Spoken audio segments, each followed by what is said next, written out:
Ya, Pak. Ya, Pak. Baik, rekan-rekan media sekalian, Assalamualaikum warahmatullahi wabarakatuh. Selamat pagi dan salam sejahtera untuk kita semua. Pagi hari ini sudah kita laksanakan acara penyambutan rekan-rekan kita yang telah selesai melaksanakan misi tugas pasukan sebagai pasukan perdamaian di Lebanon atau bagian dari UNIFIL selama kurang lebih 1 tahun. Yang kemarin kita juga sudah melaksanakan acara pemberangkatan. Nah, ini yang diganti. Jumlahnya ada 1087 personel, terdiri dari perwiranya 94 orang, kemudian bintaranya 311 orang, dan tamtamnya 682 orang. Mereka sudah bertugas sebagai pasukan perdamaian di bawah bendera PBB selama kurang lebih setahun di Lebanon Selatan. Kemudian terdiri atas beberapa bagian, ada batalion mekanis di situ, ada Force Headquarter Support Unit, kemudian ada sebagai Military Police Unit, ada MCOU, ada juga yang berdinas di Hospital Level 2, dan ada juga yang jadi Military Staff di sektor East. Ya, jadi di belakang saya ini ada para komandan-komandannya ya, ada Kolonel Nanak yang bertugas sebagai Military Staff di sektor East, kemudian Kolonel Gofar yang selaku FSQ, ya, Force Headquarter Support Unit, kemudian ada Kolonel Ragung Ismail sebagai Komandan Satgas Batalion Mekanis Indobat, ya, dan kemudian ada satu orang Wan TNI yang juga kami hadirkan di sini. Jadi kita melaksanakan tugas di bawah bendera PBB atas dasar UN Security Council Resolution 1701 dan ini sudah berlaku atau berlangsung selama kurang lebih dari tahun 2006. Kita menggunakan pasukan perdamaian di bawah bendera UNIFIL itu yang pertama 23A sampai hari ini kemarin yang akan bertugas di 2025 sampai 2026 yang akan datang.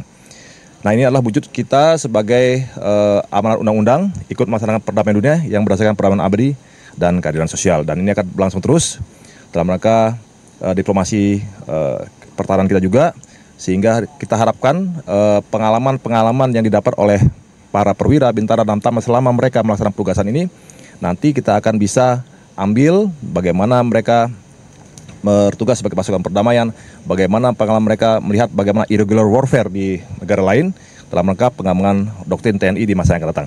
Demikian kira-kira teman-teman media sekalian. Ya, Mas. Dari Radio El Cinta, ya. mau tanya Pak, tadi Bapak bilang ada satu yang luka Pak ya? Ya. Kemarin tidak, sekarang bagaimana Pak?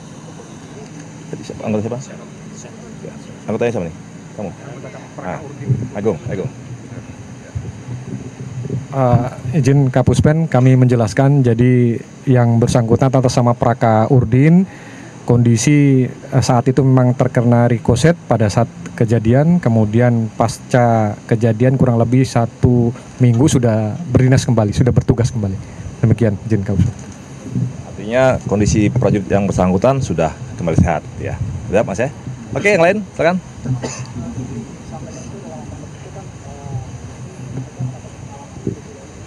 Ya.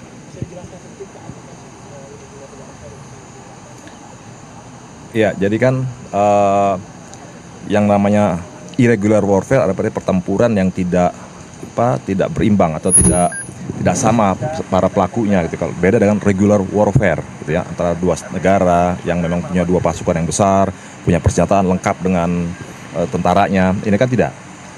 Kemudian di sini kan juga banyak faksi-faksi yang ikut bermain atau bertikai di wilayah ini. Ada Hezbollah di situ, kemudian dari Israel sendiri ada, ya, sehingga kita ditugaskan oleh UN dalam bawah wadah UN Security Council nomor 1701 tadi untuk sebagai penjaga perdamaian supaya misalnya tidak ada lintas batas dari Lebanon kepada Israel. Kemudian tidak ada lagi penculikan dari warga Lebanon oleh Israel atau sebaliknya.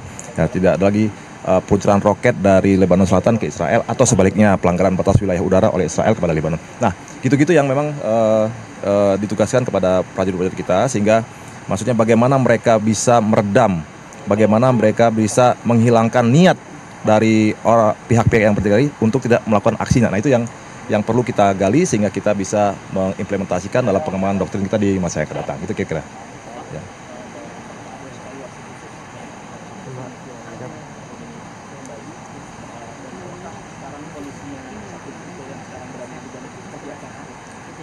Ya, Dan satu lagi Pak, apakah ada reward kepada yang muncul yang baru ini? ya. Jadi saya jawab dulu yang terakhir. Jadi memang ada reward kepada Satgas kita ini. Kan tadi sudah disampaikan bahwa ada UN medal di situ. Kemudian juga dapat Satya Lencana Santi Dharma, Satya Lencana Budaya sebagai duta kebudayaan. Kemudian ada brevet kehormatan sebagai pasukan perdamaian.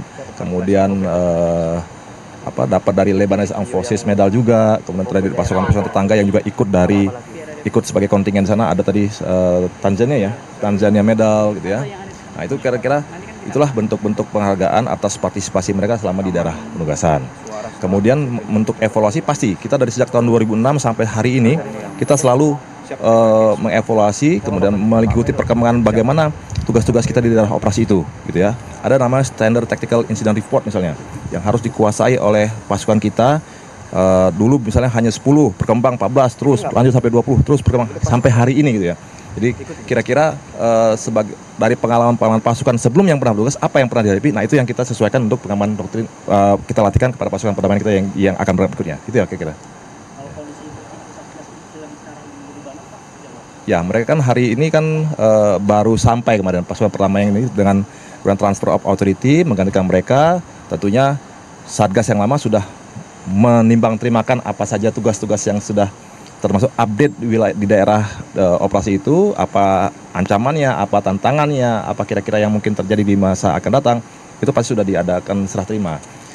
Sehingga saat ini kondisi mereka sudah settle di sana, termasuk dukungan administrasi, dukungan logistik juga sudah baik gitu ya.